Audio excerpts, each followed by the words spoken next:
What I'd like to speak about is China and the new internet world. And I'm going to talk about research that I've been doing with a group of colleagues, including those Jillian Bolsover, Jeanette Law, and Sumitra Dutta. And Sumitra's at the Johnson Business School at Cornell University now. He was at INSEAD when we began our work together. And I've got a short time, but I'll hopefully give you a sense of why we got involved in this work, and I think hopefully provoke you with some of the findings that are emerging from our research. First of all, we were extremely interested in what I call the new internet world, which is the fact that we know that the center of gravity of the internet is changing dramatically. So that we all know that in the early days of the internet, the center of the internet world was in North America, Western Europe, and that gradually and actually more rapidly now, that center of gravity is changing, and we find Asia and the global south becoming more and more the center of that world. You can see from this graph that the green line is the percentage of penetration in each country or each region. And you can see North America is clearly has the highest level of penetration, almost 80%. But you can see the pink lines are the numbers of people online, and the blue are the percentage of users online. So you can see while North America might be still very high in terms of penetration, it's becoming a minority on the internet. You know, the mantra is always that there are more Chinese on the internet than there are Americans on the planet. And this is clear from this graph. And you can see the direction of change as well. If you see Asia is the yellow line, you can see how growth in Asia has continued, and so that the proportion of the internet in Asia is continually increasing. You can see the green line is the proportion of the internet population in the United States and Canada, North America. So the question that raises is, what difference will that make? And I think, you know, everyone focuses on the technological change going on in the internet. I mean, that's the most, you know, we always enjoy talking about what's the next technology. But I think the most dramatic change is the social change occurring online. That is, you know, when we have 2.5 billion people online now, and this last billion has totally changed the social composition of the internet. And what difference will it make? Will it mean that people who live in countries without as liberal democratic traditions of a free press, for example, as in North America or Western Europe, will have a different attitude towards freedom of expression online or privacy, for example? Will the culture of the internet be dramatically changed by the changing population of the internet? So we worked with the World Economic Forum and did a report in 2010 that was published in 2011 called The New Internet World, which is what we coined. And there are 4 themes that came out of that. One was this dominance of the emerging nations in the new internet world. The other was a surprising finding to us was a degree of convergence in attitudes and values about the internet. So what we found was that there was as much or more support sometimes for freedom of expression, privacy, security in the emerging nations of the new internet world as there were in the old nations.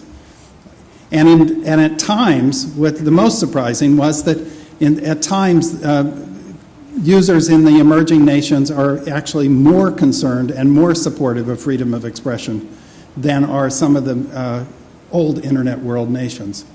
Not sure why. I'd be interested in your explanation. I think there's a degree of complacency in the old internet world who have had a free press. They take the internet for granted. They take freedom of expression for granted.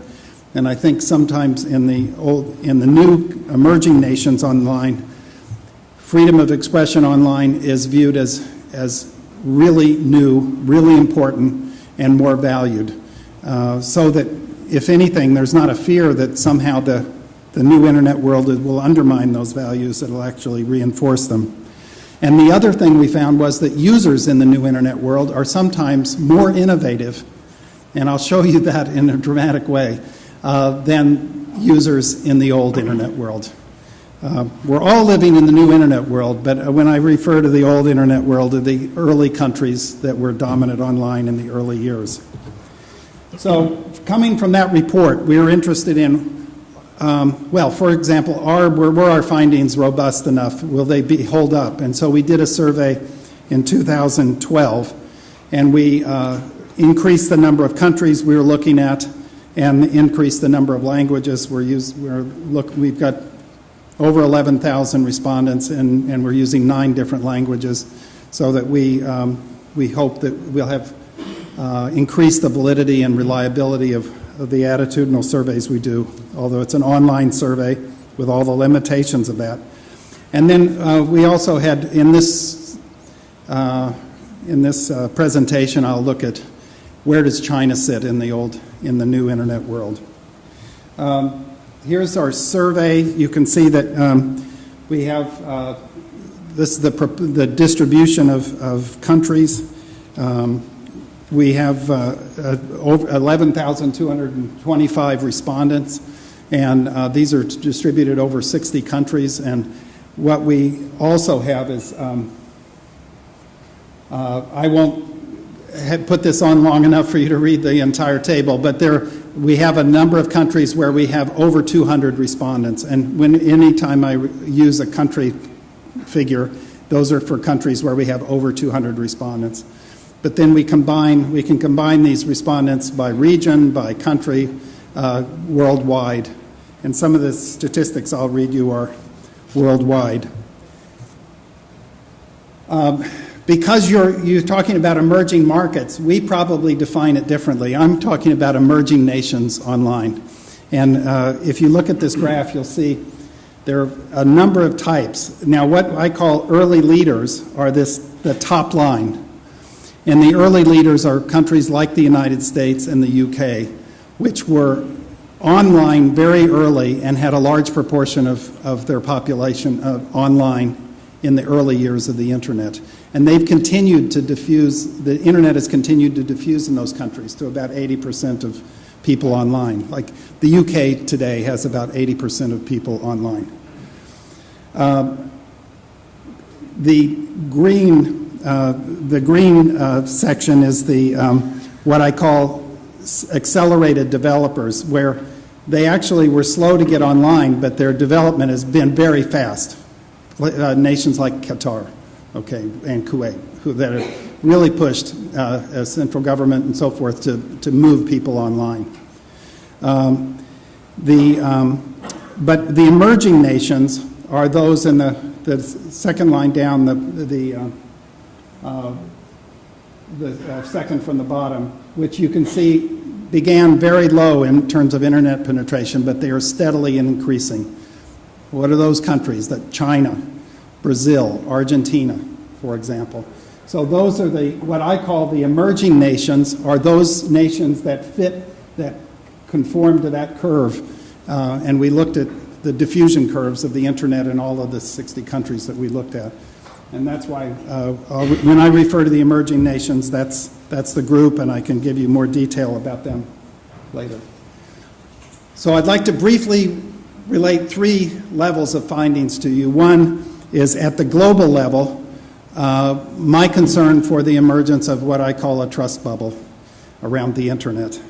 At the regional level, the emerging nations level, I'd like to really emphasize the emergence of how the online dynamism of the emerging nations, and it's quite dramatic in relationship to the leading countries. And then looking at China in particular, I'll show you the centrality of entertainment, leisure, and commercial activities online, and we can talk about what that means. Now, the internet trust bubble I'm basically the last report I've finished for the World Economic Forum is sort of entitled The Internet Trust Bubble, and I'm not positive that you'll agree with me, but it came out of a series of findings about values and attitudes, which are a little bit more negative and worried than my report in 2010. First of all, there is support for freedom of expression. If you ask people worldwide about should the internet be accessible to all, should it be free and open for communication, people agree. I mean, 70, 80% of people agree in almost all the countries we look at.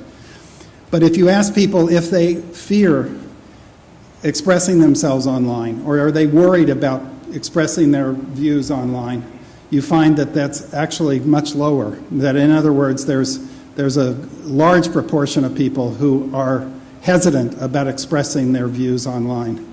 And so that while there's support for freedom of expression, the personal feeling of individuals that they are free to express themselves online is lower than what you would like. So there's a discrepancy, a gap between their sense of a need for freedom of expression and their own sense that they have the freedom to express their views. Concern over privacy is also quite concerning, in that this is pre-Snowden, pre-PRISM, 2012, and a large proportion of people feel that believe that they are being monitored online, believe that they put their privacy at risk going online, and that there's a fairly high proportion of people that do not feel that their information is protected online. For example, most people believe that organizations are asking for too much personal information, and that their privacy is at risk. The third is what I call trust and authenticity of information. This is generally there's support for information online. If you look at all the surveys we do, the internet is becoming the first place people go for information. So there's more and more of a behavioral sense that people trust information they can find online. But they also feel that there's a lot of misinformation online. And so you see maybe half of the population thinking that the information that's provided by multiple authors, multiple editors, things like Wikipedia, are of questionable trustworthiness, that collaborative networks and social networks maybe give the wrong recommendations or incorrect information. So there's a real worrisome level of distrust in the information online. Now it doesn't always square with behavior, because people do go online to find health and medical information and so forth. But it certainly squares with the journalistic coverage and the journalistic scare stories about the internet. And so you see, I think, a developing internet trust bubble that could be very worrisome in terms of the coming years, unless we address that very clearly. Now I want to move to the emerging nations and look at all of these are activities of posting information online. So originating content by users. You see at the far left, posting a message on a social messaging platform, to posting pictures. On the right, up to signing an online petition or posting a podcast. All of these are activities about posting online information. Pretty dramatic finding here is that in the emerging nations, there's hugely increased, much larger proportion of people are posting user-generated content than in the leading nations of the internet. Dramatic difference. Here's specifically now zeroing in on China, but also you can see there's a category of the early leaders, which combines all the users from the early leader nations and the emerging nations, and then the U.S. and China compared. So you can see both the category and one specific example. And here you see Chinese users leading in online entertainment, leisure, and commerce. I mean, making an online purchase, you can see that in the early leaders, 28% do this at least weekly. 23% in the U.S. That compares to 60% in China. Okay, it's just an amazing online commerce, and I'd love to know why. It's the inexpensive delivery of online goods and so forth. But you can see in all these categories of watching videos or using the internet to get music, China far outstrips the U.S., and the emerging nations are higher than the leading nation, the early leaders. If you look at mobile use in the emerging nations, you can clearly see that China is also an outlier. The early leaders about 51% say that they own a smartphone, compared to 59% in the emerging nations, but China, 86% own a smartphone.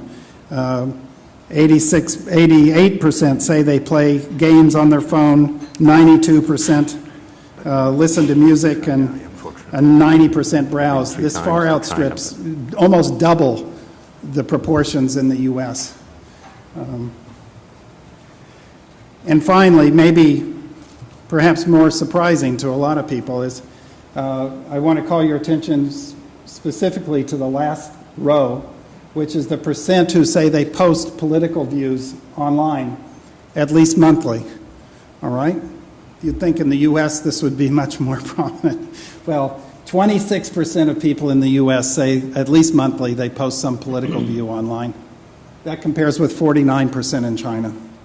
And again, you find this degree in which there's support for freedom of expression in China, but also the use of the internet for expressing political views in China is high compared to the leading nations, the leader nations. So we have a couple of themes that come out of this. One is the shifting gravity of the internet, of global internet use, which is even more dramatic than when he did it a couple of years ago. Secondly, this converging of attitudes and values that support freedom of expression and privacy online, but